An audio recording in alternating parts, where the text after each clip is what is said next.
I'm joined today by Alexander Scanlon, Managing Director and CEO of Barton Gold. Alexander, thanks for your time. Thanks for having me again. A significant regional footprint in South Australia. Why is this footprint so important and the value it adds to Barton Gold?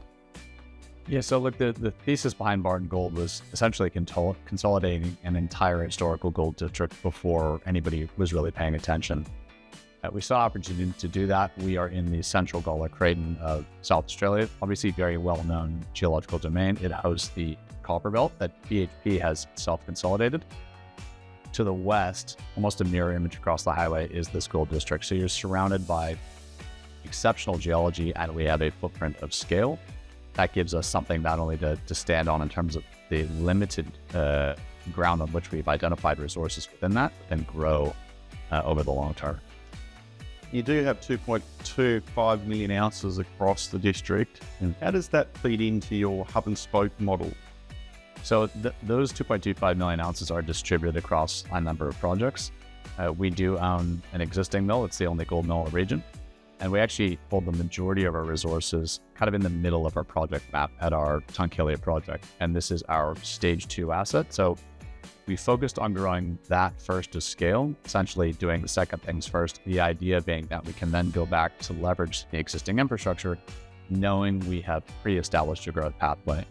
So the resources, their scale is important. The distribution is even more important. It allows us to go from leveraging one mill into one hub to then expand, develop a second hub, and then use our regional enhancement assets, further feed and leverage that infrastructure.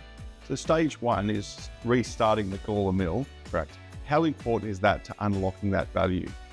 Well, what I would say is, if you think about the assets together, the optionality between them is what always made them very interesting to us. It's obviously strategically and intrinsically valuable to have an established permitted mill, right? It is an existing infrastructure. It costs you a whole lot less to restart that mill than permit and build a new one, both in terms of time and cost. So it's a very, very valuable leverage to your own mineralization and any other mineralization around you. What is perhaps more important there, though, is that it becomes a stepping stone to our scale target. Our scale target is 150,000 ounces per annum. We can reach that by building Tunkillia. But if we had to go straight to that via Tunkillia or directly to Tunkillia, we'd have to raise much more money at a much lower valuation. You're going to incur much more dilution. So it's essentially a stepping stone to that allows you to re-rate the company's equity and credit profile, move from producer to producer, and essentially enhance and preserve more shareholder value at the same time. And it's the only mill in the district. It is. Yeah. What advantage does that give you? A big one. As we said, it allows you to stand up on your own. Of course, there are many quite admirable and valid strategies of using a small resource in somebody else's mill to generate cash flow to then go build your own infrastructure. Well, we have that resource, and we have that mill, and we have that future development pathway. So our strategy was to essentially assemble the next 10 years all at once and establish that platform, and then systematically unlock it. So where we are now, essentially what that mill gives us is it gives us the ability to go to near-term production, medium-term scale expansion, and long-term growth and consolidation. So it's actually been a really critical element of our long-term strategy. Let's talk about the growth and expansion, essentially to stage 2, the development of Tunkillia, 120,000 ounces per annum. How does that fit into the scale, and what does that unlock? So Tunkillia is an interesting project on its own as a standalone concept, and we thought about its development in a vacuum, if you will, because we wanted to make sure that it could stand on its own and present a very strong development proposition. Tunkillia is the asset that will take us from something like 30,000 ounces per annum on average to 150,000 ounces per annum.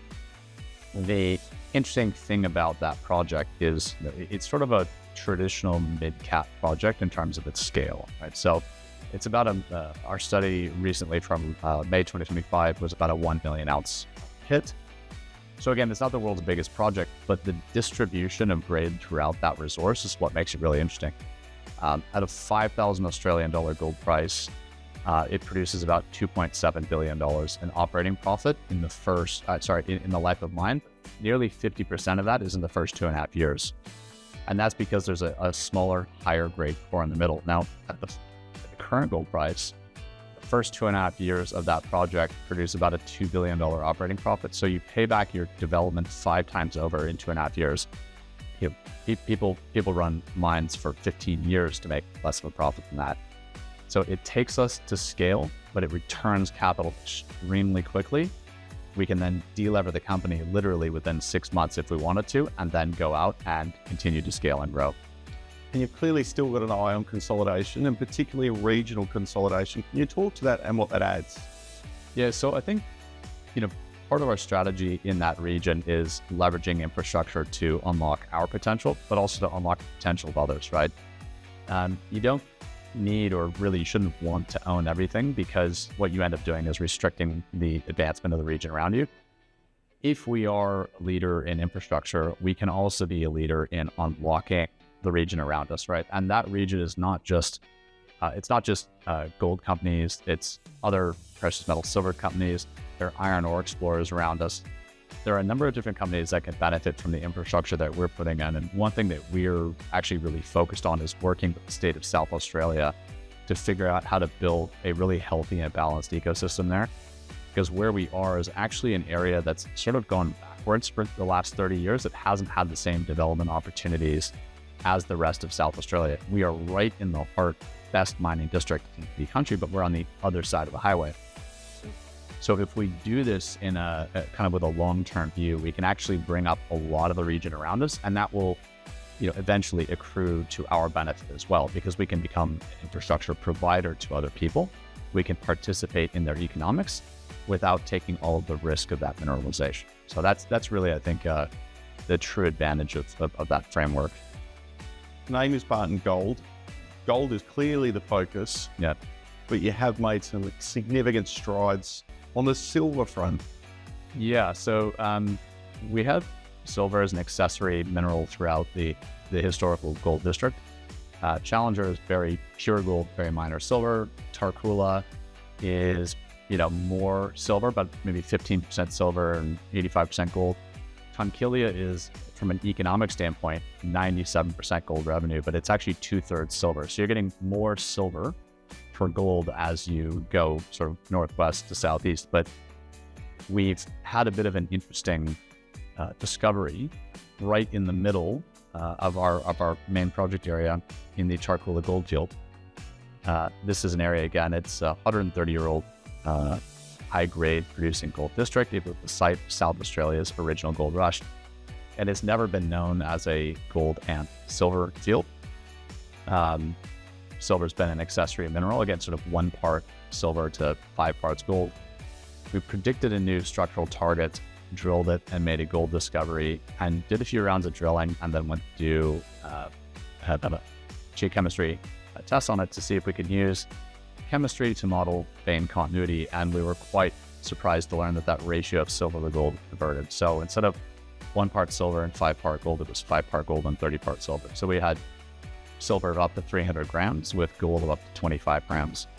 We then stepped 500 meters west to drill the second target and got quite a surprise. The first drill hole, as luck would have it, was the highest grade silver intersection in the world in all listed markets for 2025.